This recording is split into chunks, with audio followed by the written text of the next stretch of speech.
should have a quorum. Are there any additions to the agenda by staff or other board members? Hearing none, I would accept the motion to approve the agenda as presented. I'll second that. Director Rogers moved, Director McMaster seconded. Those in favor say aye. Aye. You have the consent agenda before you. Anyone wishes to take something off of the consent agenda for individual discussion, we can do that. If not, Yes. yes. Well, On page 13, mhm. I'd just like to discuss that a little bit, and then move on. So 13 is, I think it's just a typo, but I just wanted to mention it. let's do that now. Okay, on page 13, second column down, it says 345,060. Is that a typo, or I just read my math wrong? Where? On page 13, Okay. across from 127433, it's just 345.60. I'm not sure what that. 345.60. Yeah, That's correct. That's just a payroll. 345,600. No, $345.60. Okay. So it should be a period. Period. That was just throwing me, so that was a low number, so we're good. Yeah, it was just one individual payroll. Okay. So Normally, on most months, previous months, there's been 3 or 4. So it adds up to about 1,000, but that was the one. So Okay. Period instead of a comma. period instead of a comma. I didn't know if it was much more, but that's fine. That's for an employee that. Oh, okay, it has a comma. And that's what I was It It should be questioning a right there. period. Otherwise, I don't have any Yeah. question on it. Okay. All right, so that fixed. There a motion to approve the consent agenda as moderately corrected. I'll moderately approve. Or move. I'll second. Oh, Lisa. Wait, I I don't think think you you got it. moved. I did. And I'm second. You You said- said I hear you approved. say You second. said you Approved. approved. Okay. So, Director McMaster moved and Director Rogers seconded. Just gonna move that Those over. in favor? Aye. Aye. I'll have to say aye tonight because we're on to this. Things inside. he moved, so. You still have to say aye. Say aye, Jim. Alright. Okay, public participation. Sean, Oh, it's me, okay. you're up. Hey, I'm gonna stand over here, so it feels weird to have Alan behind me. He knows all the things I'm saying. Hey, everybody. I'm Sean Andrews, I'm the executive director at the Chehalis Cultural Center across town here, which very thankfully resides in a building you all keep, in grounds that you all keep so wonderfully for us. So I'm here for a couple of reasons tonight. First and foremost, now I got this behind me, so this is all good. I just mostly wanted to come say thank you for all you do for us. It is not uncommon, once a quarter, I would say, somebody comes to visit me from another town, whether it's kind of in the area or kind of in the region, and says, gosh, we really want to build Arts and Culture Center in our town. How do we do it? And the first thing I always say is, well, the old Parks Department. Because, we could not do anything we do without the Chehalis Parks and Recreation Department, without all the work that you all on staff do each and every day, and without the work that you as directors do for the Parks Department. So we are incredibly thankful, and since I'm here, I just have to say that Josh, who takes care of our building, does such an incredible job. Each and every day, I saw him there fixing things today. He keeps everything running for us. He goes above and beyond for us all the time.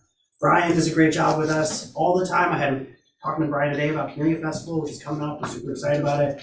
Casey's always there when we need him. Kat's there like once a week rehearsing in the black box for vaudeville shows. I saw Don today coming through for Kiwanis, I think it was. I was behind him in line at Nara Teriyaki in my lunch. So we very much feel like part of the family, even if we're kind of removed. We like to think of y'all as our big brother.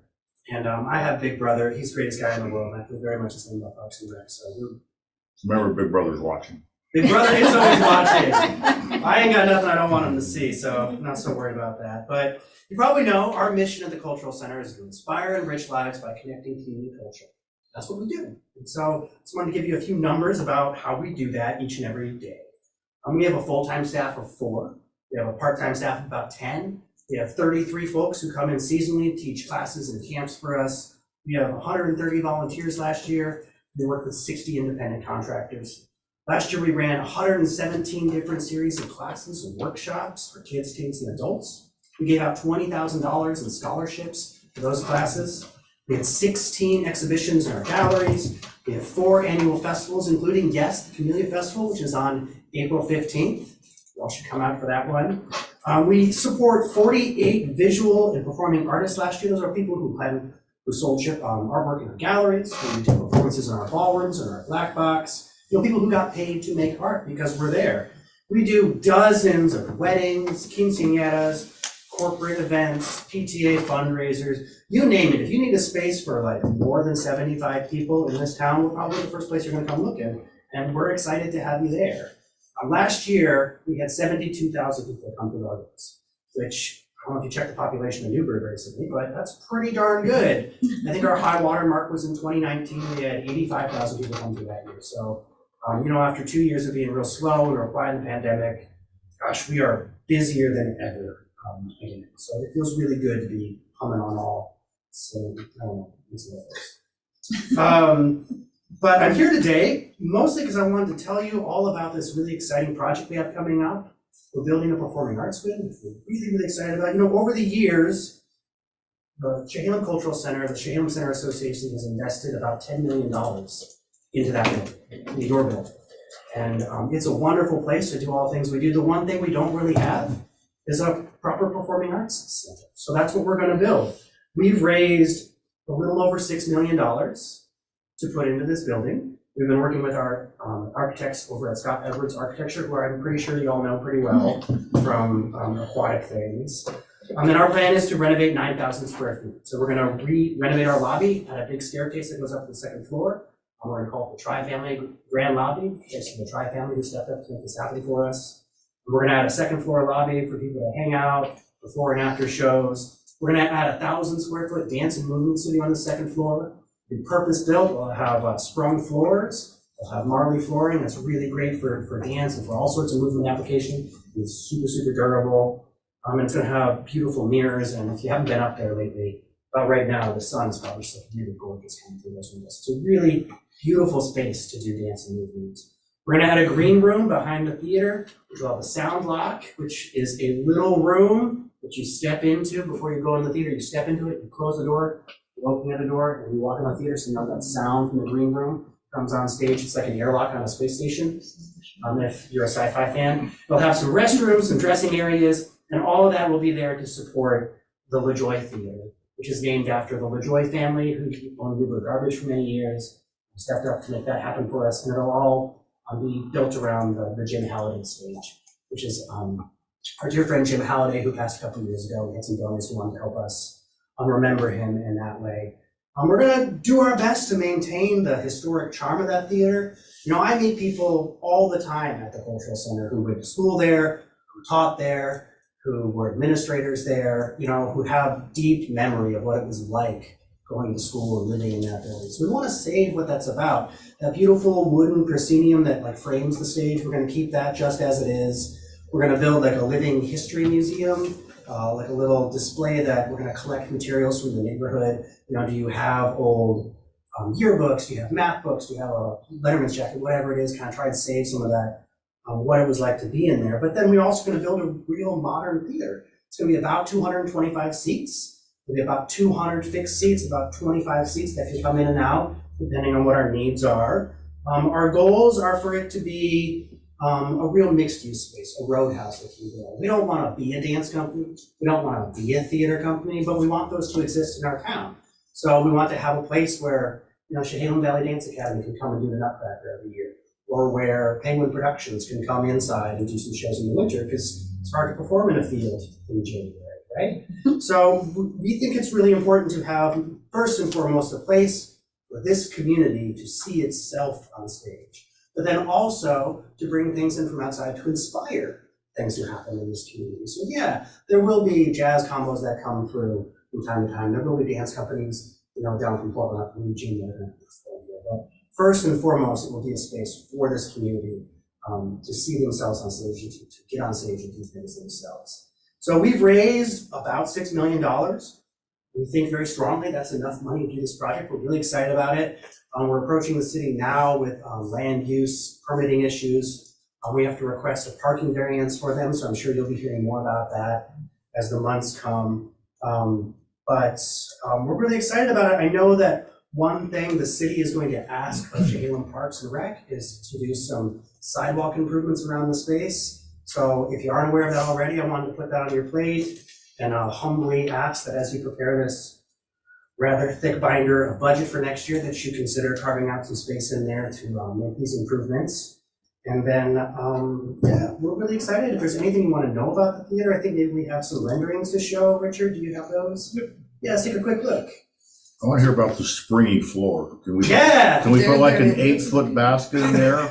I might be able to dunk again with enough spring to the floor and 8 foot, maybe 7.5 basket. I think sprung is like a generous term. I think more shock absorbing is a It should better. be good for your knees anyway. It is great for your knees. My knees are shot, trust me.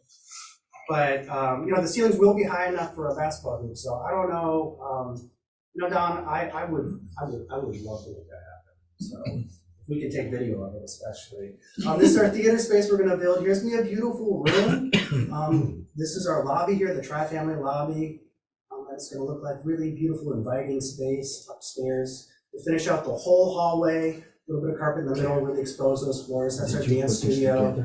It'll be 50 feet wide, 20 feet deep. That is a whole lot of running room for rehearsing and practicing in there. Also a great space for things like Pure Barre classes or Tai Chi, so it's not really just a dance studio. Really anything that just needs big open space would be great for it. And then we have this kind of exciting walking tour of the rec center. So let's check that out.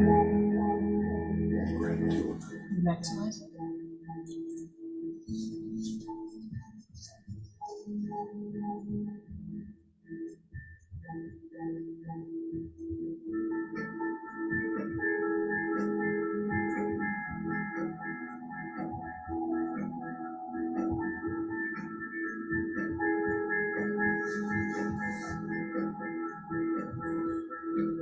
So at the end of this hallway are 2 classrooms that we currently have and we get a lot of use out of. Right here. And we do our dance movement studio here. You might think this is a big empty room, but that's the whole point. The whole point is just to have space to move around in. So preserving as much of that square footage for just open use is the name of the game. Big beautiful mirrors, very securely hung to the wall. A little bit of storage across the hall there. We'll add a couple of bathrooms right there, green room behind there that I was talking about earlier. Pop into the theater here for just a second.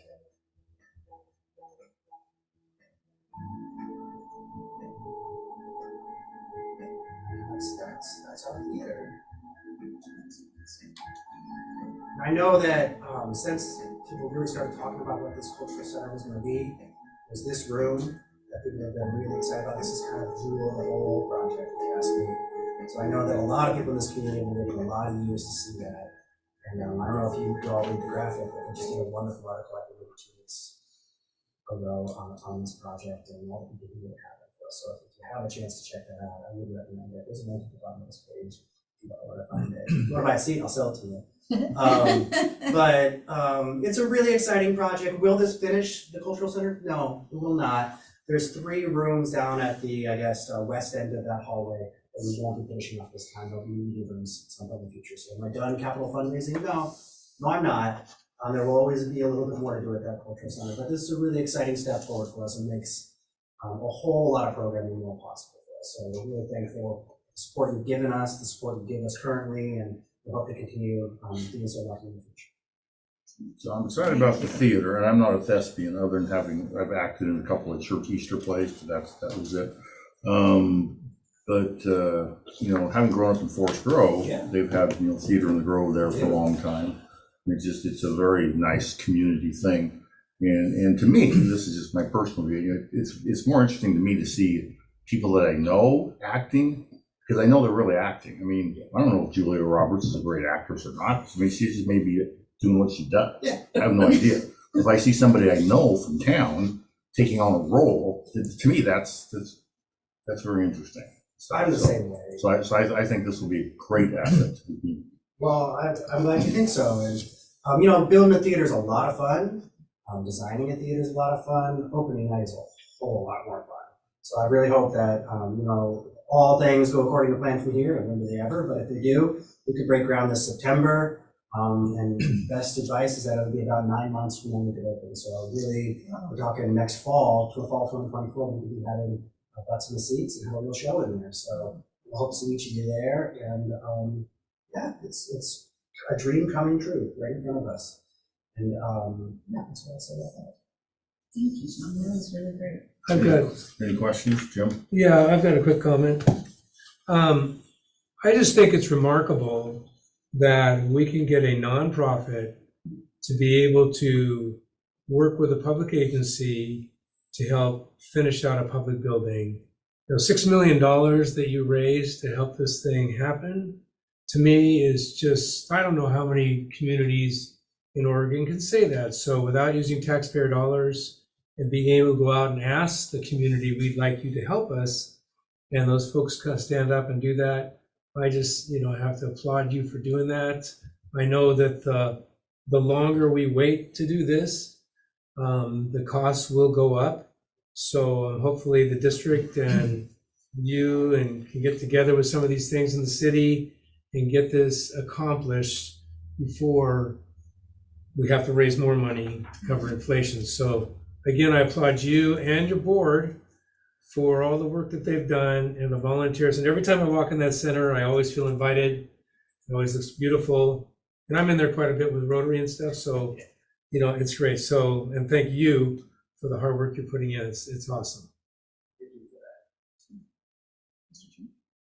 Yes, Director Rogers. I agree wholeheartedly with Jim's assessment. It is probably one of the best public-private partnerships I think I've ever seen.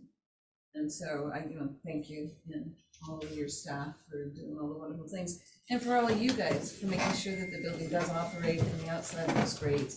Like I said, I just, it's one of my favorite spots in all of Newburgh.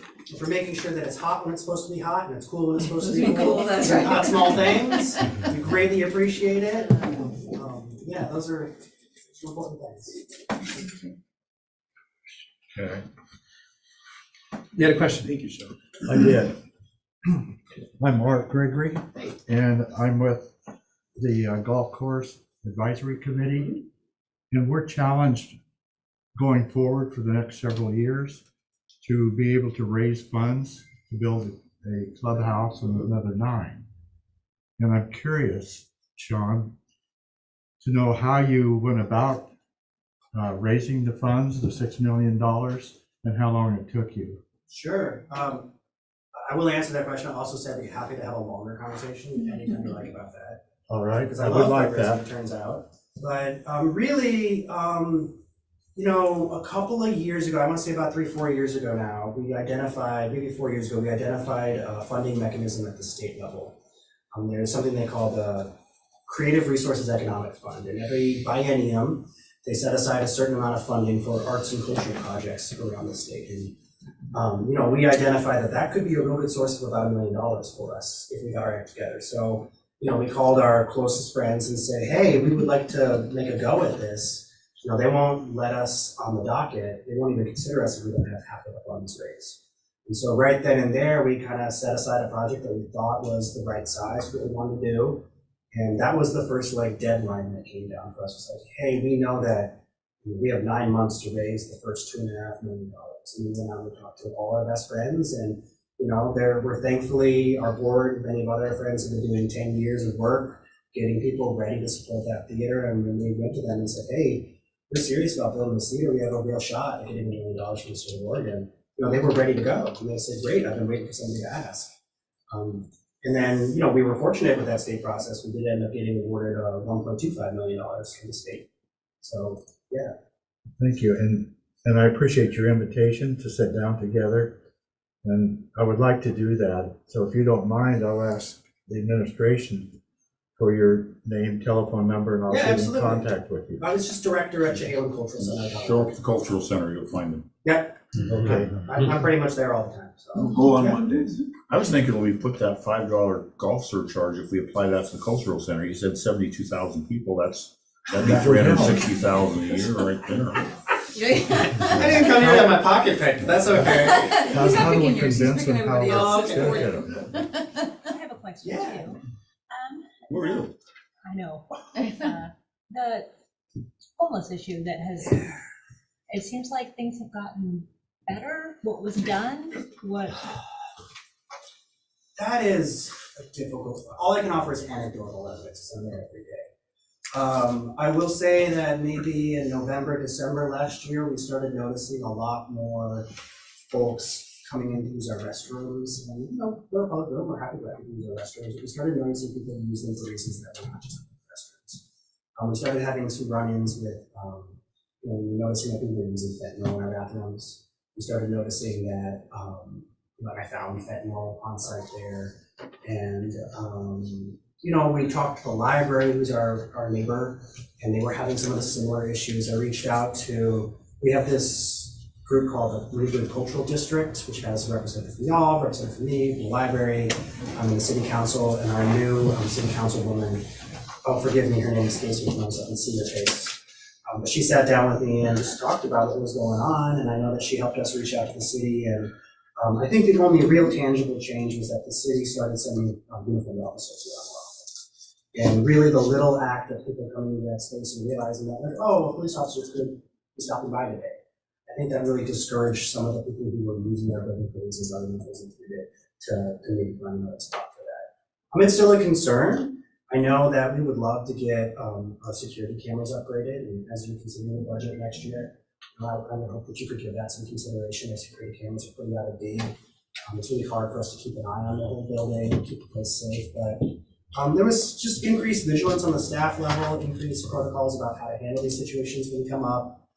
We did bring in somebody from County Public Health to do Narcan training with all of us. We provide us some Narcan, so if and when something, you know, an overdose happens on site, we're prepared to respond to that. I think our primary concern is making sure that all the little guys that come, we have a preschool that rents space from us, you know, they're 3, 4 years old, and making sure that there's nothing on the ground that they're gonna pick up. And, you know, 3-year-olds, they put everything in their mouth when they find it. And that's just our greatest fear, is that there'll be something that I found one day with a bag in the corner and keep this up. And so, you know, now we're at least prepared if that situation happens. But yeah, it has calmed down a little bit. I credit, you know, Newburgh Police with, you know, being reasonable to work with and saying, like, yeah, we can send some officers around to just do some drive-bys, come in and say hello. And, you know, the vast majority of folks who are unhoused in our community who come into the cultural center are really respectful of the cultural center.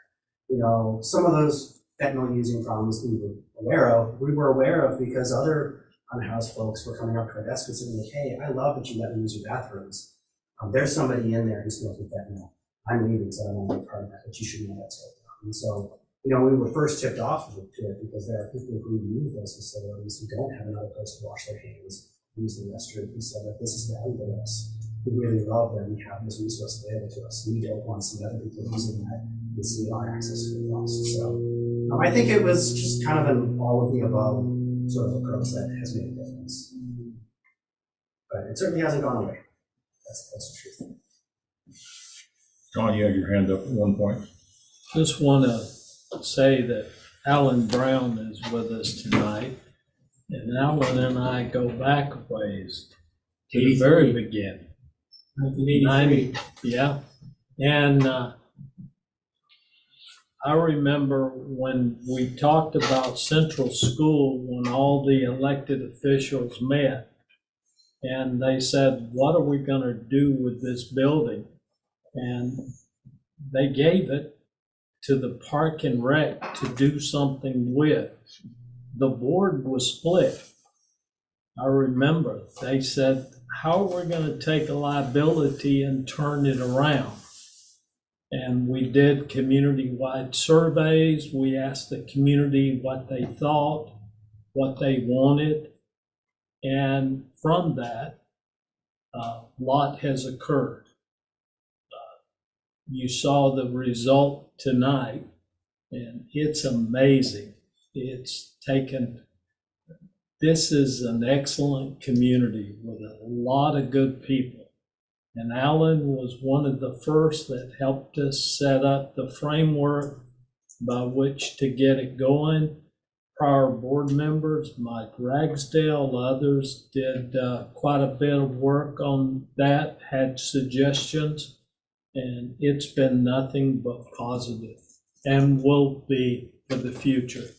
And that says something about our community, because I remember the debate was, should we take this liability on or should we just abandon it? And there was opportunities. And when you pass by opportunities, you miss something. And we grabbed the opportunity. We had no answers, no idea, but because there's smart people in our community, we made it happen. Let's not forget we did pay for that building. Dollar. We did. We paid $1. We did. It was my dollar. That's right. Thanks for the donation. Brown's dollar, because Wes and I was arguing. I wanted to give him a penny, and you pulled $1 out and said, "Here, Wes, take this $1." I remember that. We were laughing about it. And my offer is still on the table to the school district. If they're listening, we'll give you $2 for Dundee Elementary when you build them. Inflation. Mr. Brown. I think the $6 million that Sean's talking about is on top of the 10 already. Oh, yeah. 10 million already that has been generated by the cultural center and put back into the building. And so cultural center's done a huge investment for the citizens of this community without hitting the tax base at all. We couldn't have done it without them. We couldn't have possibly have done it. It's great to see citizens step up, and this was just an amazing example. It's a beautiful place, and I am just the luckiest guy in the world. I work there. So for those of you that were at the beginning, thank you for that. It's just a great place to live. Well, I'm glad you have stayed around for a while. I'm not going nowhere. That was an issue sometimes. So, all right. Thank you. Thank you, Sean. Others not on agenda. There aren't very many others here. Okay.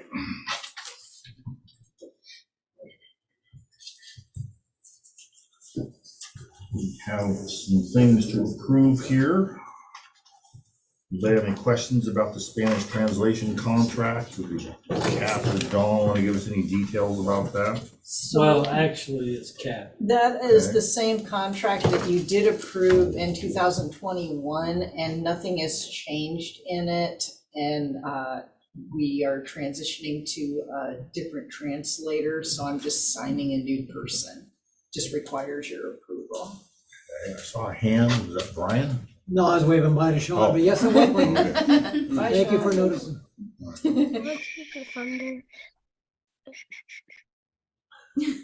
So Yes, Director Master. So are we really, we're working towards doing this in all our materials we're sending out? So what we do is we do this for all the public facing materials that are the most popular use, and that's a balance between all the promotional flyers that go out for recreational activities and forms that the public commonly uses, like employment type forms and volunteering forms. I move that we approve the Spanish translation contract. I'll second. Moved and seconded. Any other discussion? Sensing none. Those in favor, please say aye. Aye. Aye. Anyone opposed? Motion carries. Thank you. Amendment number 2, grant agreement. Sounds like a Casey thing. It is, and that's was triggered. I have to do a quarterly report to Community Pathways Grant, ODOT, and we're a little bit behind schedule. Like we're more than 90 days behind schedule due to some railroad and city commitments that haven't happened. So I'm working on that amendment, and when I finalize it through the grant process, I'll bring it back and have Dawn sign it. So we just need to approve the amendments, I have to apply for it. They have to determine whether they're gonna accept it or not. So So do you need action from us tonight? yeah, if you let Dawn sign it, if we get it all resolved, that would be. Okay. We need a motion authorizing the superintendent. And I move that we authorize Dawn to sign the amendment number 2 to the grant agreement described by Casey. Okay, Director Rogers moved, I'll second. McMaster seconded. Any further discussion or questions? Sensing none, those in favor say aye. Aye. Aye, those opposed? Motion carries. Yamhill County appeal application. Well, it sounds like a Casey thing. Yeah, we submitted the land use for the Ewing Young Bridge to both the city of Newburgh and Yamhill County. The city accepted ours, and it's open for public comments right now. It's signed, and that whole portion's done. We are receiving some comments, mostly from the Hidden Meadows Homeowners Association, which is actually in Yamhill County. So we've kind of redirected them to Yamhill County. They did submit something to Yamhill County when we first submitted our application, and they withdrew it at the last minute when they realized that the staff was going to deny it anyway. So the staff of Yamhill County denied our application for the proposed bridge, and due to, I'm going to kind of read through some of this. They deemed it a transportation facility on AF10 land, and our appeal is going to be, it is a park improvement. Parks are an allowed use in the AF10 zone. So we'll see where that goes. We have, I've been talking to John, our attorney, and we have other people that we've been talking to. This goes back to land use on a trail in certain agricultural lands. We feel this is kind of different because it is such an isolated piece of property, and that it is a portion of the park or owned by the park district, and is actually a piece of a parcel that has just been split in half by the UGB. So we'll see what happens. Okay, well, John is a land use attorney, so that should help. Director Rogers. Are we planning on going through this appeal process, and then if it doesn't go through, then we're gonna do? We'll have to do something else. Can't we just go through the annexation process and like just? We could, and we might have to. We will probably be doing both at the same time, simultaneously, you're correct. Unfortunately, when that property was annexed, the city made a mistake and left half of it, or the 10 acres in the county. We thought it was all going to be annexed. That was our understanding. Later, we found out that they didn't do that. When you look at those maps, it was a little misleading. It looked like the Ewing Young Park which they referred to as being annexed into the city, but they kind of left that 10 acres out of the official document. So when we went to build a bridge, come to find out, we had to get approval for both the city and the county. So we went for approval. To be honest, I thought the county would just approve it. Yeah. But because of the difficulties, and they're currently saying that no trails may be built on any agricultural or forest land, So which just is particularly absurd. AF10. It's absurd all across this country, even in Oregon. It's being done all over the place.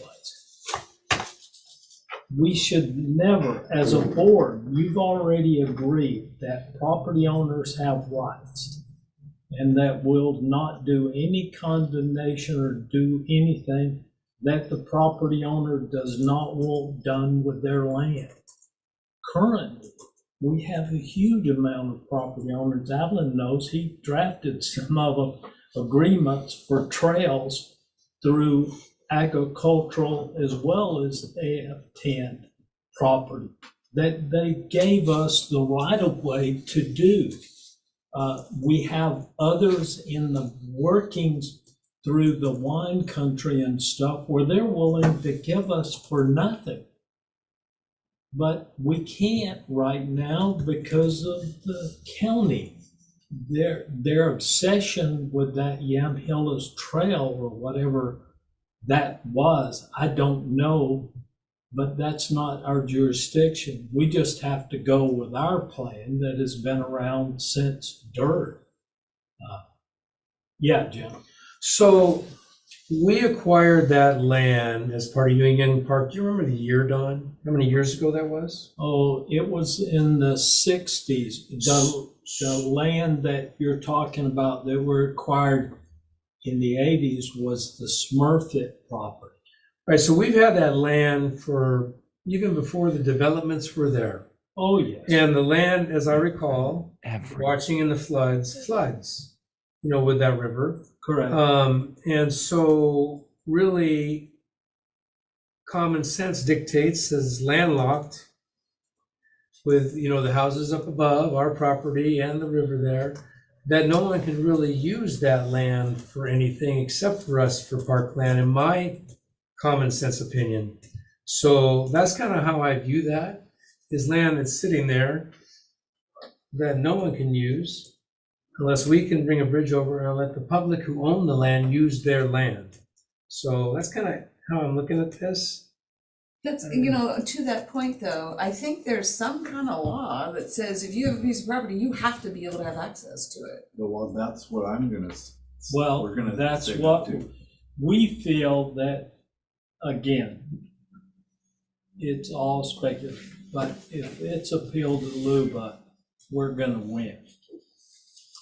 But why take taxpayers' money and waste it on that kind of garbage when common sense says this is what should occur? If there's a reason for it, I understand it, and I would agree with it, but there's no reason. It's just a shut and closed case. But we'll just go through. We still have an appeal process through the county, and maybe they will wake up and say, yes, we will agree, and you can do it without all these appeals and process and attorneys. They just cost money. And I hate spending it, but what choice do we have?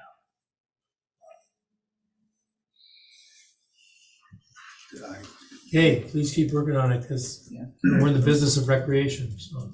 Well, that's what we thought. Even the definition of a major transportation is just ridiculous. The only transportation is walking through the park. But it is what it is, so we'll just go, and the board's well aware, we've had a master plan, and we haven't deviated for that, if anything, from the original concept. We've actually lowered the amount of use rather than raised it. All right, so Yeah. keep at it. Yeah. All right, the lease agreement on the Rennie Fields. I know that one board member at least has told me that he has some concerns. Director McMaster? Well, before I talk, I'd like Don to share, because he submitted two different agreements in here, one from the Park District and one from the school district. That's what they're working on right now. And so I just figured that might have been just given to us to show us an example of what you're trying to improve upon. What we did was we submitted the agreement to the school district board of directors. They turned it over to their attorney. We had a meeting with the superintendent, a group of us met. Their attorney, of course, is looking after the schools, which they should. Their attorney said, you shouldn't agree to a 100-year lease with the property. John is currently talking. We wanted to make sure that what they plan for that property is the same thing that we're doing, which is going to fit in extremely nice with the new middle school and everything. So the superintendent's on board, they totally agree with it, but the school board has not addressed that yet, only their attorney. So our attorney is talking with their attorney, and then it'll go to the school board. So that's where we are in the process. And hopefully, one of the chairman of the school board was at our meeting and is in favor. When I say in favor, that's not fair, but understands this situation and will probably relay it to the school board. I'm not going to speak for him one way or the other, but we'll just move on this and keep it going. Director Rogers? So what do you guys have? I mean, you put 100-year, 99-year lease. Yeah. They said no, they put it down to 10. Yep. And actually, if you look at the last page, it's actually 5, but that's okay. It's a draft. Yeah. So what are you looking for? Like, how many years are you, since it's not gonna be 99? What I would recommend to the board is that we agree to nothing less than 25 years. 25 years, the reason for 25 years, I'd stay with the 99, but the 25 years, if you go for a government grant, you can't get a government grant to do anything unless you have control for the 25 years. And we can put in there with John that should we go for a government grant, that we get the school board approval and the agreement would extend. So we can do wording to that effect so that it protects the school board. And I understand where they're coming from, but again, it's a technical process that we have to go through, and we submit it. We discussed it at the board meeting, and we'll see how it goes. Go ahead. As well, the revision was quite different than what you guys had proposed to them. And in it, it also shows that CPRD is going to be responsible for everything No. after that initial, if you read it, that's what it says. I know what it says. It's in John. John is talking directly to their attorney at Yes. this point. And I've directed John I had him review the contract, and he brought all those things up, and I brought some more up. And my direction to him was to go make this amiable for everyone. This, We're not gonna agree to a 10-year contract, right, because that's the whole life of the field. And we're not gonna agree to 30 days notice, because that doesn't help anybody. If they're gonna do something there, they're gonna know probably 3 or 4 years in advance. I would assume somewhere like that, before, you know, if they're planning a school, it's gonna be at least 2 years. And somewhere in the middle there, they're gonna come up with an agreement for both our board to sign and the school district to sign. the key to the whole thing, we both serve the same public. What's in the best interest of the public? How do we protect the fiduciary responsibilities? And I believe that we can come to a conclusion on that. That's my hope anyway. Well, I mean, we've been doing playgrounds for the school district since I've been here. So There hasn't Here- been a playground built that we didn't We haven't do. done it. here's But part of it the issue benefits is we the have a new public. superintendent. This whole process was started on their interim superintendent. Right. So everything kind of fell away and he's starting all over again. So yeah, there's a big learning curve, and the attorney that's working with the school district isn't an actual attorney for the school district. They're represented by some other legal service, basically. So And my perception too, just sitting in on that meeting, was that their legal representation did not understand the relationship between the district and, well, both districts. That's correct. And so I think that's kind of where that was coming from. And I think that there's a learning curve there. So I think that once that is explained, and my expectation is that John will do a great job of explaining that to her, I think it'll change. The current middle school at Crater, most people don't know, we own that property. The football field that they use for their school and stuff is owned by us. We agreed in principle that we would not put a property line there because we wanted to benefit the community. So we agreed to ignore all that and do what was in the best interest of the community, because they needed a middle school, but to build a middle school, you need a football field, and you need those type things that's put in the deal. So we worked all that out. I don't think this attorney knows that those type of agreements that we have worked on for many, many years. That's my guess. Again, I wouldn't know the attorney one way, but ask John to call, which he has, and we're working on it. One final comment, and then I'll shut up. But The other thing is that I saw something somewhere where, I think it's the Pittsburgh Pirates, who have been playing on a turf field, like, no, the fake one. And so many of their players have contracted cancer, and they're considering maybe it is due to the field.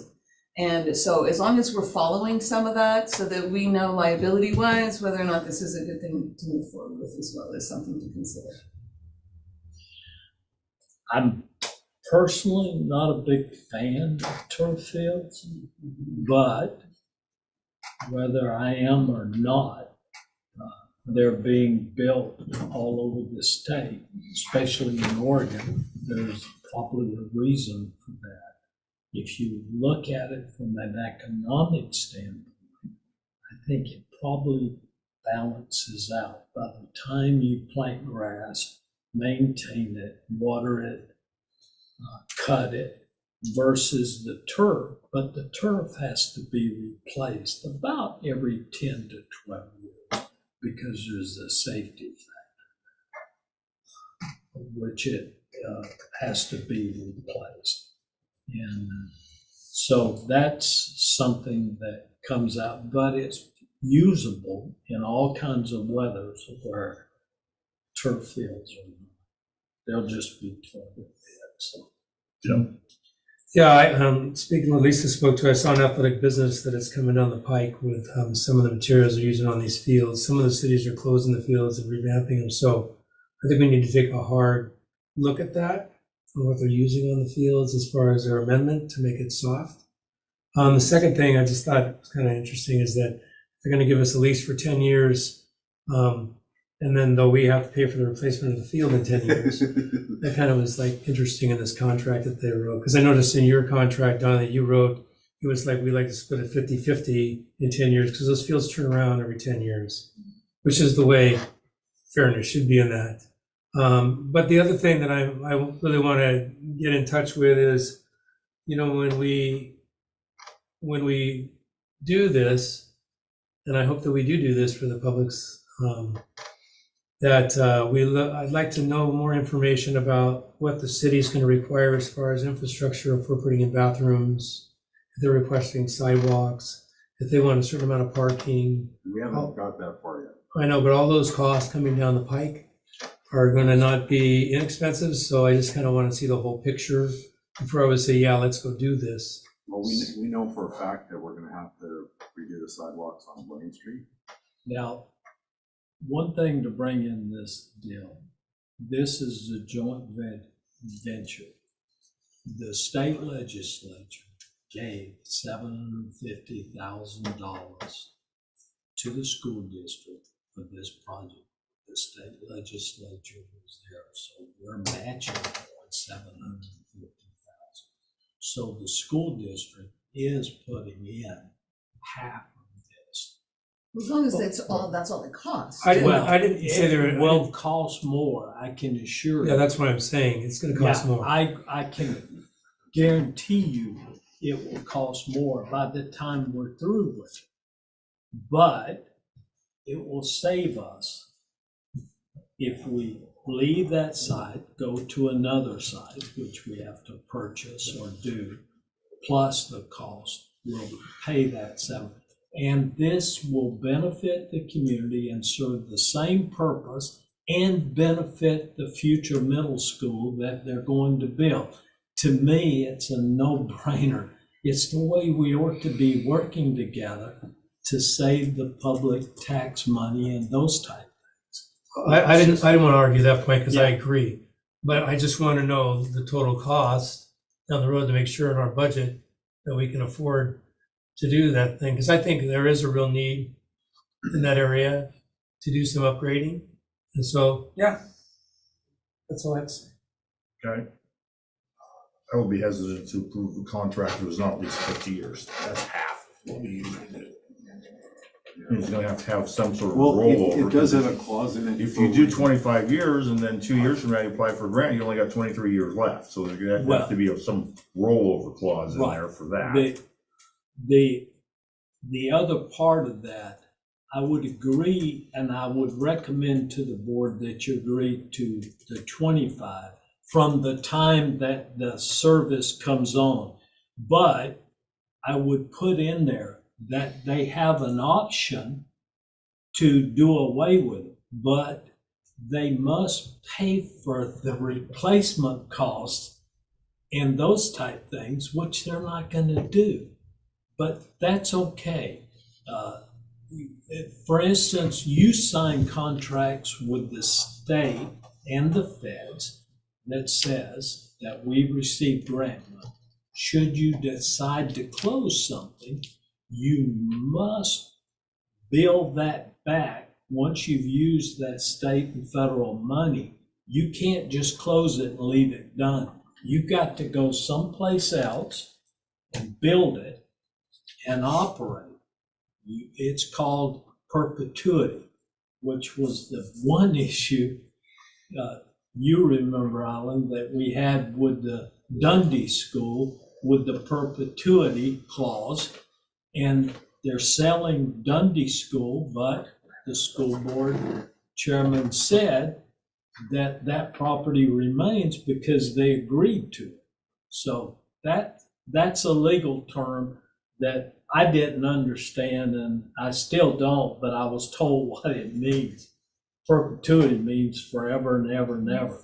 So But we sign contracts all the time that says Right, and so we've been looking to create a soccer field forever. So it's been something on our list. So for us to be able to get into this for $750,000 is a good deal. It doesn't take away from the fact that the school district $750,000 is a gift.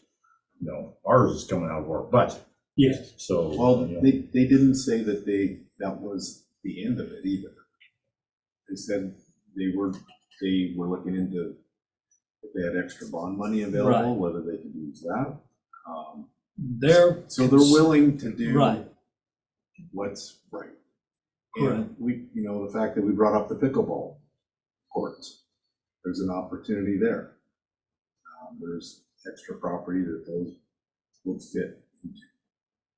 What I'm hearing, Not close to your house, because I know there's a noise problem. But I'm not gonna have a problem. what I'm hearing is from the chairman, 50 years, kind of the drop dead. So I'll relay that the board had a discussion, said that they would like the 100 years, but they wouldn't go below the 50 years. that's what I said. So Right. it doesn't mean- I don't doesn't disagree mean with that. everybody else agrees.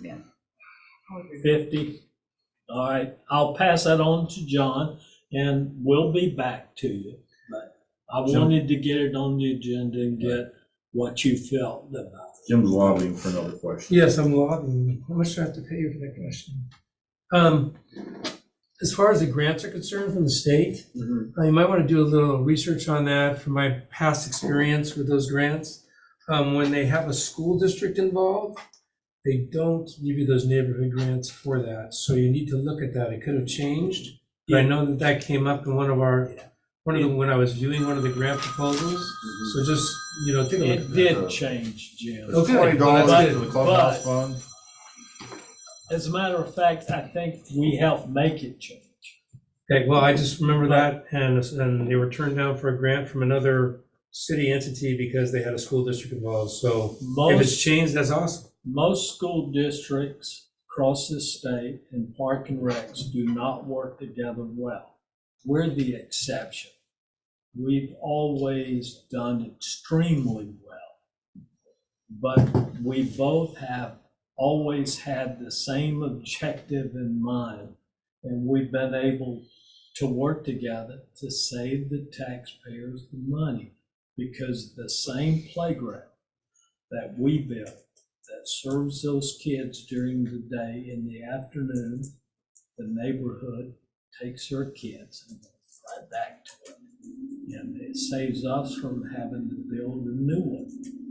And all across the state, you can go look, there are parks right next to a school district with two playgrounds. One's owned by the park and one's owned by the school. That makes no sense to me when they could be together. But Correct. that's something we've been fortunate that we've had an agreement, and the board may not remember this, but the Chehalem Future Focus, which brought all the government agencies together, which we still meet once a month on a regular basis, where we find ways to work together to save taxpayers money. An example, if we can purchase things together, if we have equipment that the city needs, we loan it to them. If they have equipment that we need, they loan it to us. That way, we don't have to buy two separate equipment to just sit there, which makes no sense. So we have been doing that for years and years. I'm not sure the public's even aware of it, that those type, but we meet, all the superintendents, administrators meet once a month right here in this room. And it's been going on forever. And we discuss those type problems, and we share ideas. That is Tualatin Valley Fire and Rescue, Portland Community College, City of Dundee, City of Newburgh. Yamhill County hasn't been meeting with us for a number of months, but we're constantly on them. But all the government entities meet if you're a government entity in the area. And we've been doing that since the 80s. And it's called the Shangham Future Focus. And the idea was, how do we work together? How do we cooperate? Right, I think we've exhausted the fields Yeah. topic here. Reports and comments from board members. Madam Rogers to my left. And I would report on the cultural center, but I don't need to. Just Sean did it. So I'll pass. Okay. Director McMaster. Just the sun's coming out, maybe, good luck. Grass grows and keep on mowing, you know. I didn't call you yet. Director Brazil. Thank you. Not anything either. Nothing bad for park districts has popped up at the legislature yet. All right. It's the Casey report, updates on projects. You heard a few of them. We had a chance, I invited 4 people actually. Didn't hear back from Pete Sedaris, but to review the RFQs for the Riley property. So we sat down yesterday and we had everyone score them individually, and then we sat down yesterday and discussed them. And because there was 2 of us that pretty much picked the top 2, and the 3rd and 4th ones were different than the other 2, and they picked those as 2 and 3 or whatever. But everyone picked Walker Macy as their top pick. So, and because of the difference, we're just going to invite all of them to submit a proposal for the master plan and see which one comes in with the right timeline, the best price. We do have a top pick, like I said. We had 4 submittals, Walker Macy, Cameron McCarthy, Greenworks, and NB5. So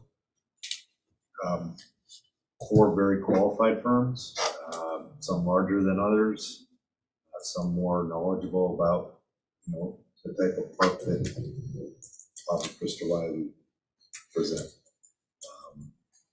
We were all pretty impressed with Walker Macy and their submittal for the RFQ. So that's where that's at, and I'll be doing that in the next week or so. So that's where that's at. The RFP for the CMGC for the Newburgh Dundee Bypass Trail was released yesterday, and it's due back on the 13th of April. So we'll see how many people we have submitting for that. And that's basically the construction on the bypass trail, bridges and trails and rails and whatnot. We already went through the land use at Young, Springfield, Crabtree, Culver. That's number 5 on that. It's been on my list for a long time.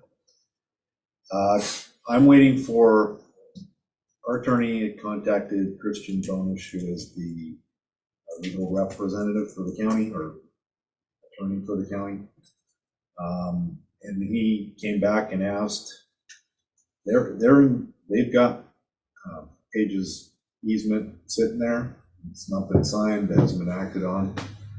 They came back and asked us for and I had to get a reevaluation of the culvert cost because it's been almost 2 years. So I'm waiting for that, and then when I get that, I'll give it to the county attorney, and then they're gonna ask, what would our portion be? I'm pretty sure of that. I think that's why we're holding off on that.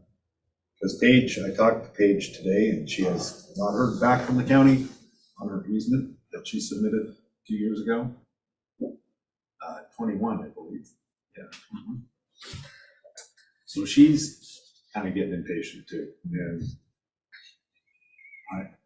this went into Todd Sadler's hands to begin with, from Paige, submitted her easement to them.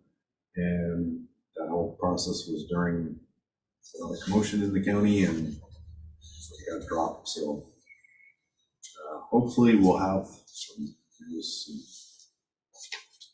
I have a couple questions. Yes, sir. Have you talked to the gun club about this at all? Not yet. Yeah, they would probably be a good one to talk to. Well, yes.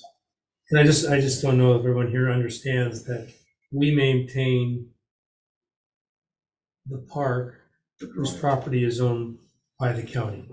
So, But technically, we don't even have access in there. If Paige decided to gate her property off, nobody would get in but her. I'm not sure that's totally correct in that with if you're a government agency, and Alan's gone, but I'm pretty sure of this.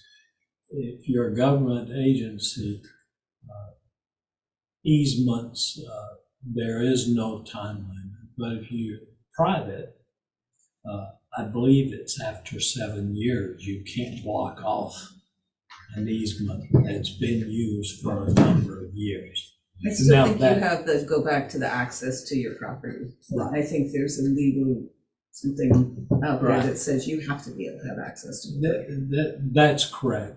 So I'm not worried about that, but I'm more, Paige is not even thinking She's not that the way. issue. Yeah, in my opinion. I think she's just like us. She's frustrated. The county just doesn't seem to want to do. I mean, it's pretty It's simple. their part.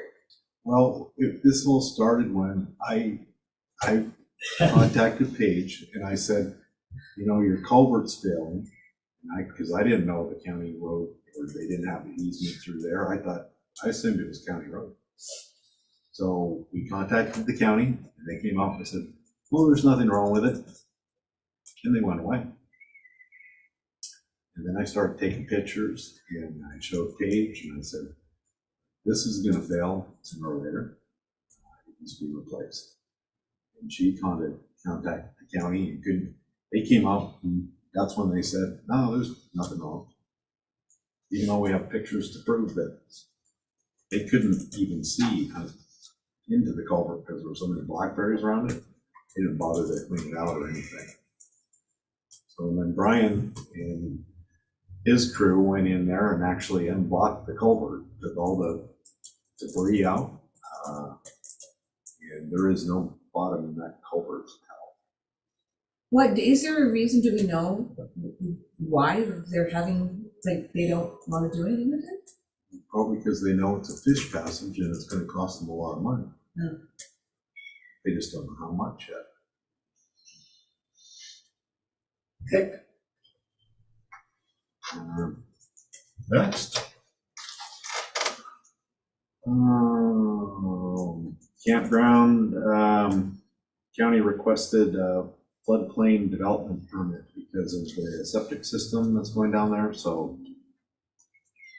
they're holding the permit, the land use right now until they get some new materials in there for the floodplain permit. The consultants didn't think they were gonna need it, but because it is, it's a development in the floodplain, they're gonna need that for the septic, for the campground. Jim? yeah, I forgot the name of the gal that works for the county that deals with the septics, but I can tell you that I worked with her up on the Riley property. She was really good to work with, nice gal, very, very informative. So if she's still working for the county, I'm sure she'll help you Yeah, well, we've already had the DEQ out there to inspect, I mean, we dug 25 pits out there last summer. Okay. They came out and did tests on all of it. It's just the fact that a lot of it is in that bottom area there, and that's technically a 100-year floodplain. So. Okay. They wanted us to get a permit for the greenway, on the greenway permit. In this phase, we're not doing anything down there, but in the future, we'll probably have to apply for Who's they? the county, because there's another permit that line the greenway permit you gotta get for anything along the river. Money. It's money and application process. I guess it's probably a chance for public comment, which is necessary when you're doing this thing. Okay, anything else? I think I'm done for now. Okay. Well, people aren't here unless Gail, you have I have no new information. anything more? Okay. Trails? Yeah, The trail guru online? Yeah, yeah. Oh, good, let him talk, I don't want to talk.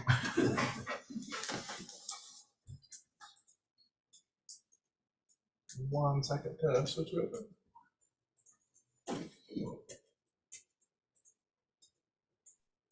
I don't know. I'm not sure I'd call myself a guru, but We think so. I could call first with that shirt. go Beavs. Anyways, thank you, Chair and Board of Directors. Just update from our last meeting. That was March 8th. Didn't have a whole lot to discuss, so we put on the agenda to continue working on our work party that will be kind of leading for CPRD up at Bob and Crystal Riley Park for National Trails Day, which is June 3rd. And then we also moved into a discussion around the Yamhilis West Sider Trail, and just obviously there's been a lot of talk for the last several years, regular topic at board meetings and other meetings throughout the county. And we were discussing potentially just officially moving a motion to say that we do not endorse CPRD taking on that project. Inevitably, we did not make a motion on that. And that discussion led to a broader discussion about the county politics involved in trails, as mentioned several times tonight. And we actually, out of the meeting, drafted a letter, and it has now been sent to the county commissioners, and I BCC'd you all as well as the Newburgh Graphic and News Register, throwing our support behind the appeal of the Ewan Young Bridge application. And we will also be looking to draft a letter.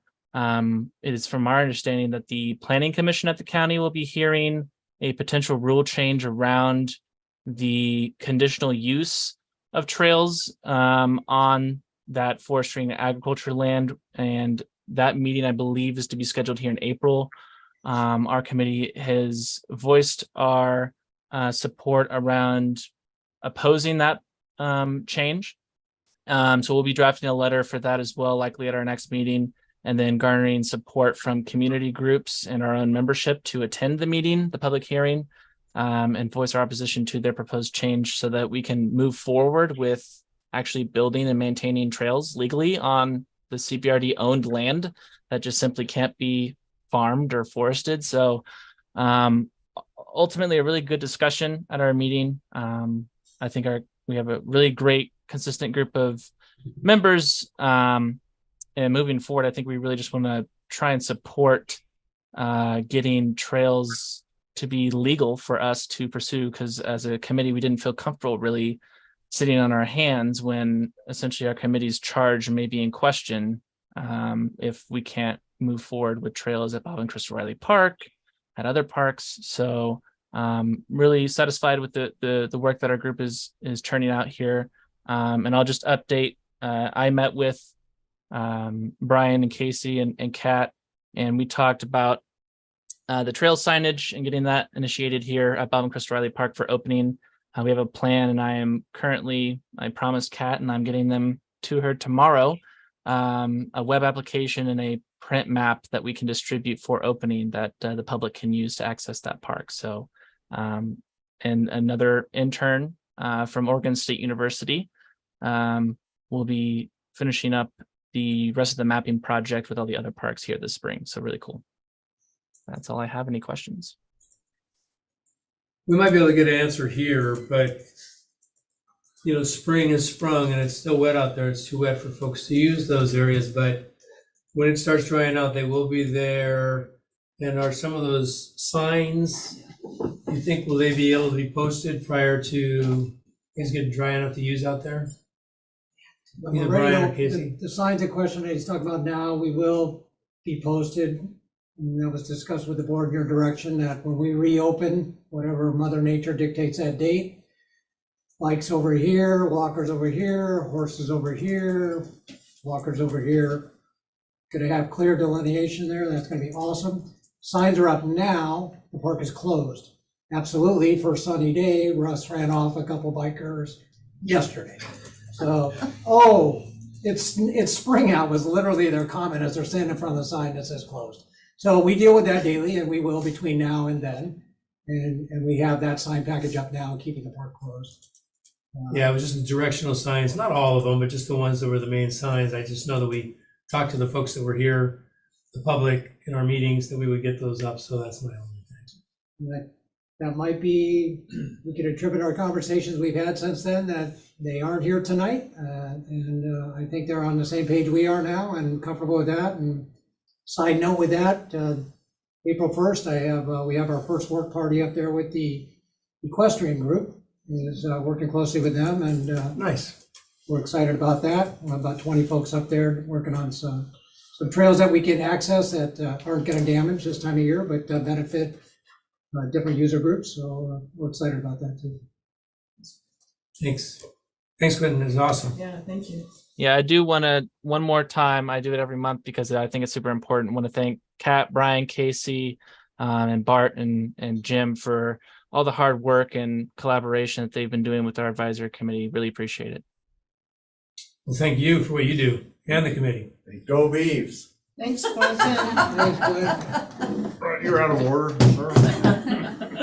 Sorry. All right. And now it's your turn. So if you watch your language, golf course advisory committee report. Art, you got 20 minutes or so. Okay, I'll try not to go over that.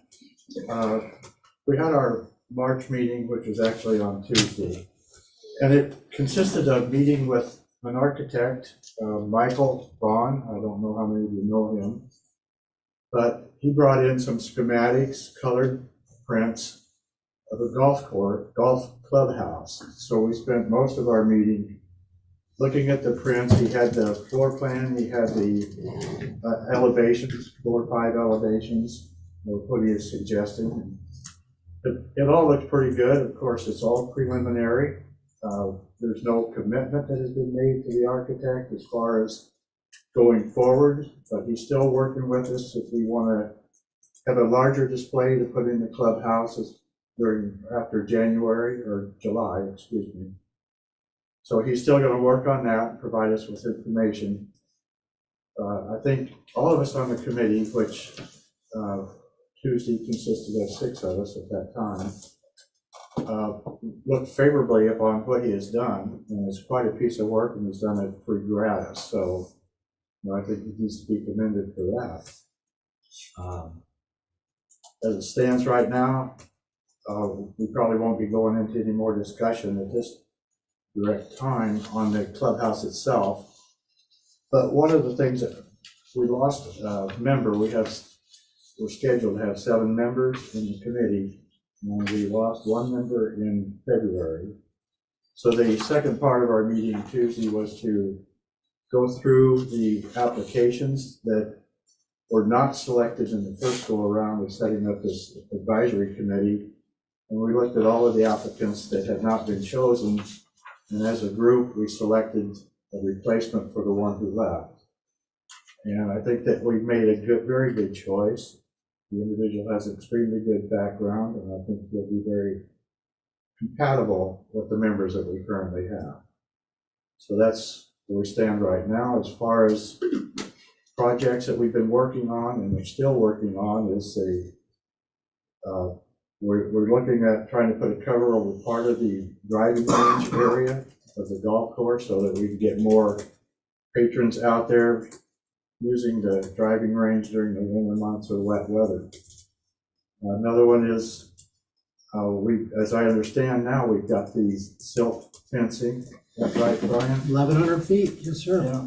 So the next thing is just to get it put up, and then we'll have the capacity to save a lot of driving range golf balls going forward because the grounds crew, the Casey's crew, and Scott have gone in and cleaned up that area. So we'll be able to get down there, we'll stop the golf balls, we'll get them back into the range and be able to pick them up with the picker. So I think going forward with what's being done now, we can save, I would guess, about half of what we probably budgeted for golf balls for the next fiscal year.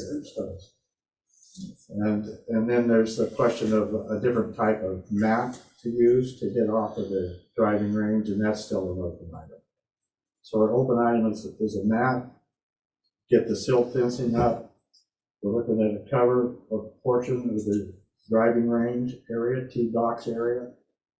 And then on the rest of it, we're just still investigating a clubhouse, a third nine, and we've got Heidi will be attending our next meeting in April, and she'll be discussing with us some of the inside information about trying to get donations and how that will be accounted for going forward. So it can be, whoever donates, it could be tax deductible perhaps. So that's where we stand. Any questions? I appreciate the report and what you folks are doing out there to make things better. Thank you. Thank you, Jed. Thank you. You're welcome. Kat, I just texted you the new Thank you, I saw that. golf Art. course committee member. Okay, can I ask you real quick? Have you sent text or email to the member we selected? I called him today. Or did you call him? I've got busier than expected at the legislature, so I had not given Oh, the information to Kat, so I just called him today and talked to him. So, was he agreeable? yes. Okay, thank you. Thank All you. right. Thanks, Art. Thanks, Art. Okay.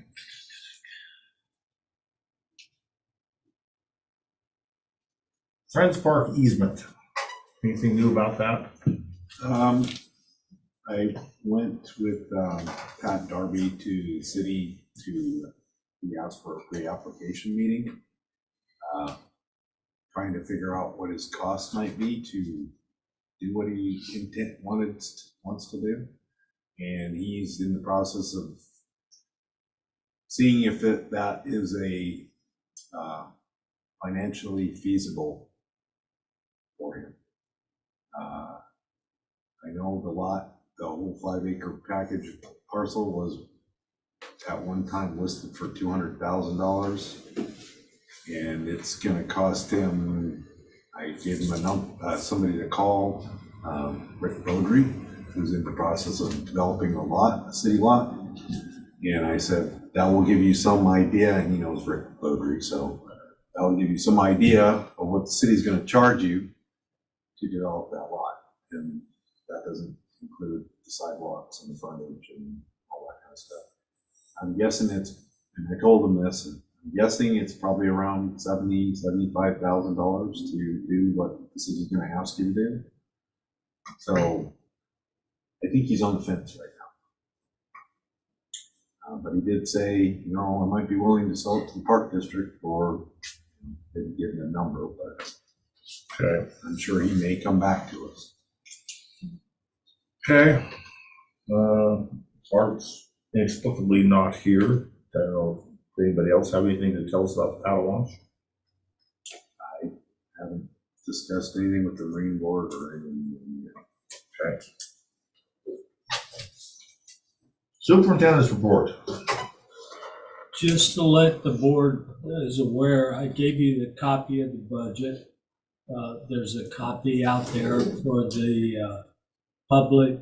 We'll deliver the budget committee members a copy tomorrow, which is in the budget calendar.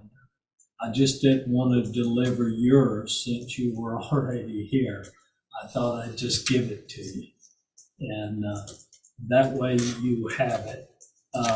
The other thing is I want to point out, because of GASB and the new rules that are coming down, like the renewal order, because of the GASB rules, which we have nothing to do with, it's the law. So we don't have any choice, we have to follow it. But just I wanted to make sure the board was aware, like this one is for $13,000 a year additional cost to us because of the new law that goes in.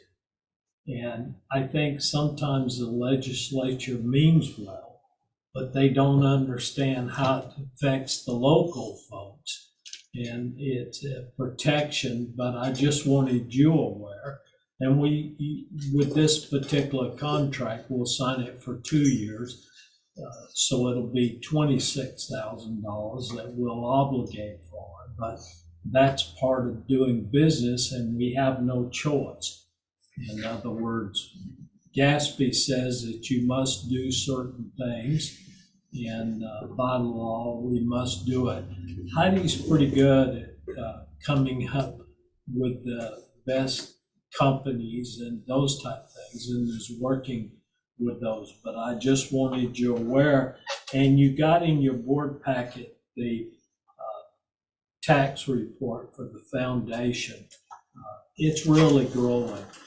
I don't think people realize that a lot of people don't even know that we have a foundation and that the foundation operates. And yes, Jim. So how much is left in the aquatic portion of the money that was left over that was put in the foundation? I don't know off the top of my head. Heidi is probably online. She probably, I don't know if she has it with her, but it was right around. It was in. It was They in gave the, us, Yes, it is us- in the material. Well, the reason Yeah. I'm asking that is because yeah. today at the event that took place at the pool for the past coach, one of the constituents that was part of the Newburgh Voluntary Fire Department, they gave us the $60,000 to put in the fire truck. The fire truck now is delaminating, it's getting older, and it's going to go by the wayside. And we talked, and she said that it might be good to, maybe put an umbrella. I guess the staff had talked about one of those water umbrellas in there with a fire helmet on top with the insignia of the old fire department, and then there'd be more water space for the toddlers. But she just wanted us to know that, not to forget that they donated $60,000 towards the project, and they want to. We will make sure that there's a plaque or something. Julie, There's already a talked plaque about there. that. There's already a plaque there. It's just Yeah. that she would like a item there that would Yeah. give the Reflect. kids joy, that would reflect them. So I was just bringing that up because I just saw her today. I think that they are looking, the staff there is looking to purchase something that, that truck's pretty large. It takes up a No, lot I of agree. The truck space. needs to go away. Yeah, but just something a little different. I think that the umbrella would be a really good idea. But it kind of shields, you can't see everyone. The No, I get it. field of vision isn't great, so. There's just some things you could do to make everyone happy, so it's good. Yeah. It's not easy to. Sorry, Don, I didn't mean to interrupt. I just thought- That's fine. Okay, do you have anything else? No, All right. Staff reports, Madam Viking. I wanted to thank Jim McMaster. He did a great job today as the MC at George Sampson's memorial. And that was very well attended, don't you think? Oh, yeah, at least 60, 70 people there. It was good. Yeah, it's very, very nice to see Tara and her family. And George's mom was there. It was amazing. She's in her 90s and you did a great job. So Thank you. I try to keep it short. Didn't fall in the pool. You got a little close a little bit. but that was really a fun thing. Let's see, at the Aquatic Center, just a couple things. We created a membership informational packet. Kat and her crew worked on that, so that's really nice. So that's a little new. When people sign up for a membership, we give them a little booklet, and it shows what is included. And with auto pay, that's very important that they realize that there is a certain amount of time that they need to cancel if they are moving, or that has become more of an important issue. So the gals that are really in CAS department did a very nice job of putting together something for that. So that's something that was needed. The pool would have been in the black this month, but we had a very large insurance payment. But super proud of all those people that are working down at the pool to do a good job of trying to be in the black all the time. Basketball is really kicked up there. So we have had a request to have basketball open gym 3 nights a week. And as we enter into our adult basketball league season, those guys I think are trying to get in shape. So they've come back. And so it's been a very busy place lately.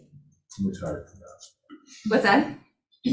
Jim was encouraging me to start playing. I think Dawn should go back and play some. I did get a request last week from a 50 and over gentleman that was wondering when we were going to start that back up again. So need some leadership there between the two Dons. It'd have to be 75 plus. One of the things I want to mention is our senior center. We are really, Sarah's done a great job of putting together some programming. I think I mentioned that last board meeting.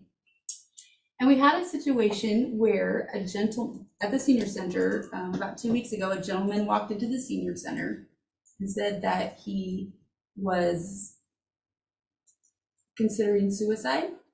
And it kind of took the staff aback a little bit, and they weren't quite sure how to handle that.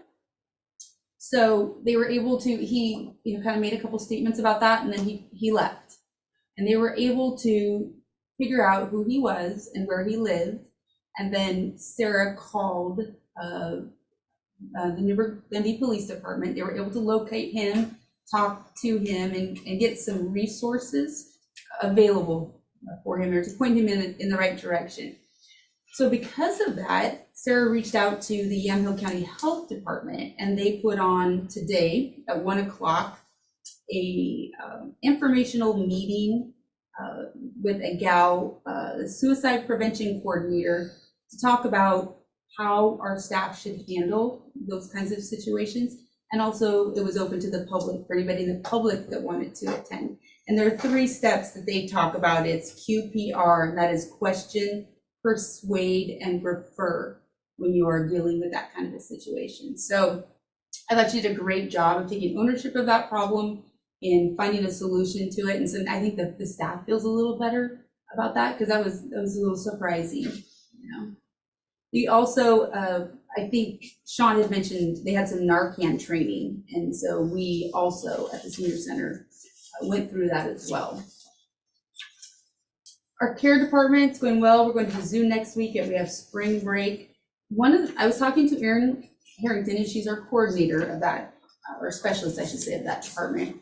And she has been able to hire this summer, for summer care coming up, teachers at the elementary and middle schools in Newburgh. And the reason that is happening is that you have increased the pay for our employees. And so that's become, some of those teachers and some of those aides and school district employees know kind of about the increase. And so we've had some really great response from the employees of the school district.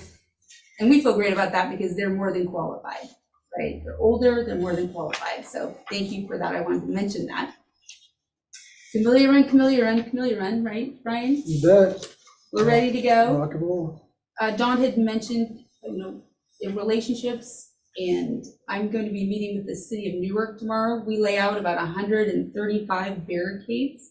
And so I'm going to be meeting with the city tomorrow to give them a list of where they need to go, those barricades need to go. We also work with TVFNR so that we have emergency personnel at the race as well. So just another, example of important relationships between districts and departments in our community. Community Run is April 15th, and gosh, sports, softball has started. We have all of our spring sports starting. Yeah, I think Gail has 2 kids in our lacrosse program. 3, yeah, when it's Phil's fixed ours. 3, yeah, 3, so that's good. So we're busy. Only We're 3? hoping. I have enough for a whole team, don't you? I think you need to harass him back. I'll get it. We're ready for sun. We're ready for sun. So I think that's it. Was this a senior that came into the senior center, or was this some other age group? It was a senior. Okay. They don't age discriminate. Good. Thanks, Casey. R. Scott. Next week, we're all geared up to start pouring and top dressing greens and teas. With the help of some of Brian's staff, we've started edging the cart path, and after the pouring's done, we're gonna be working together to get the silt fence around the driveway. Okay. We'll hope for a good day to aerate and a rainy day the next. Pray for sun. Casey, we've heard plenty from you. Brian, Pretty much business as usual as the seasons change. So does the Spark staff and everything Julie touches on. We're right there behind her silently, making sure there is heat, cool, water, ball fields are ready and buildings are ready to go. And so that's all happening right now. The programming gets earlier and earlier. She had people playing softball last weekend at a tournament, so challenging Bernard and his crew to get that going, and we're working diligently out there in Crater and Jacobit and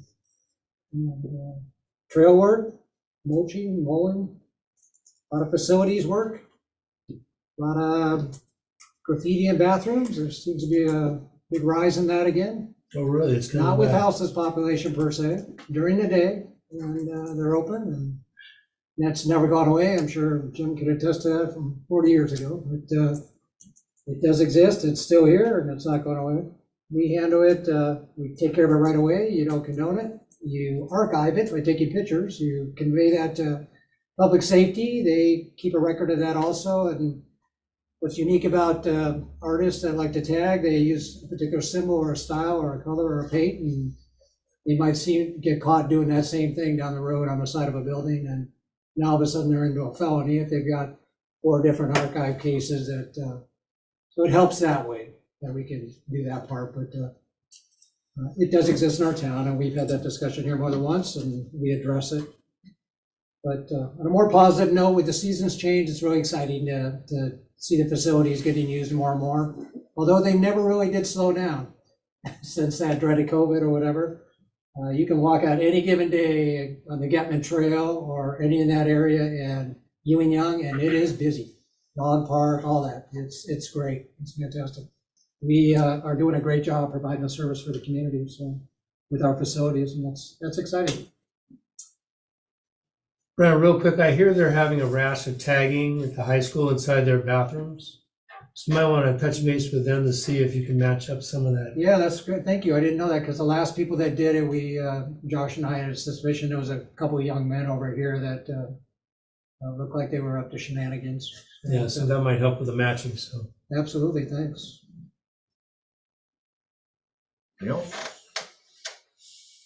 Astronaut Richard. Been working on a lot of things. Server room's one of them. Have not gotten to get that data run to Rotodent's room. It's on the agenda. I've taken back over the CPO operations of the pool, getting that back in order. We just ran some data lines in here. A lot of the data lines are from the early 90s, and they don't support gigabit, so we're running new ones and bringing it back up to code and standards and all that fun stuff. Had an issue printing yesterday, so we had to run 2 new ones to the printer, and we've been having no problem since. So that's kind of what I've been working on, and doing a lot of training with people to run the pool. So okay. I totally want Cray back. He's somewhere in Arizona. Yeah. Well, there are so many good things going on, and I've heard so many good things about CPRD lately, and I want to say that before I tell you that we have gotten an uptick in a trend that is sweeping the country of questionable and perhaps spurious public information requests. So that is something that has occupied me, and I'm responding to those appropriately. And some of them I'm working with legal counsel to determine whether or not they're reasonable or how reasonable they may be. So that's just something that we're dealing with. And I have to tell you, after 13 years here, this is literally the first time I've ever received formal public information requests. It's always been a phone call or somebody walking in and simply asking a question or asking for a document or information. But this is very different in every way. This is the formal process through our website, which I am glad to find that people are finding. The public information request feature on the website is apparently working just fine, because I'm receiving these without complaints or even anybody asking me where they are. So that's a good thing. But this is something new, and it's a little concerning. So we're dealing with it, and I'll just keep you updated as we go. And if anybody wants to talk about them more specifically after the board meeting, I'd be happy to do that. Okay. Is Heidi And online? Kellen, yes. Hello, can you hear me? Yes. Hello. Okay, so just real quick, we've probably all heard of the Paid Leave Oregon program, and the Park and Rec District, we opted to go with a third party, fully insured, and just want to report that we are on track for meeting all those deadlines for that process. Okay, And that's it. thank you. We should have little pictures of the staff that aren't here, so we're talking. So is Kellen online? Yes. Kellen. I'm here. And first I want to apologize for the chatter that happened earlier in the meeting. That you probably know that was my child getting in. So I'm sorry for that. Like Scott mentioned, we got aeration next week, so we'll be closed for 3 days and then opening back up. So looking forward to getting that out of the way. We have added 2 new golf tournaments to the schedule this year, full tournaments. And good news with those, one is on a weekday and one is early in May. So that's nice. Our tournament schedule gets really busy when it comes July, August, September, obviously, because of the nice weather. Everybody wants a tournament on a Saturday in August. So good to add some other tournament dates than those. Updates around the golf course. Brian, Josh, and his crew, their crews got the tent cover back on this week. We have new tables ordered for the tent for the event space. So old tables should be able to go around the district as well. So should help everybody around. We got new carpet coming in the clubhouse, as well as new awnings put on the outside of the clubhouse. So thanks to Brian for help with those as well. Besides that, we've also got new golf cars. Half of the new fleet of golf cars coming in July, expected to be delivered in July. So that'll be nice to have 1 year old and new fleets of golf cars moving forward. That's all I've got for now. Were the tournaments people we haven't had before? Yes, we've got a the Newburgh Rotary Early Birds and an outside event that I don't know who it is off the top of my head. Sorry. That's fine. Just curious. All right. Thank you for any questions. I forget anybody. Kayla, is Kayla online? No. Okay. Is there anybody else I haven't remembered? Oh. Good memory. Okay, any questions or comments about citizen comments? No. Yeah, just want, I will say, actually, that's not true. I just wonder when she's gonna get tired. That's all. Oh, He, who knows, right? who knows? Anyone have any miscellaneous info? The risk of me throwing the gavel at you. Just kidding. I will accept a motion to adjourn. So moved. Does not need a second. Those in favor say aye. Aye. Aye. Thank you.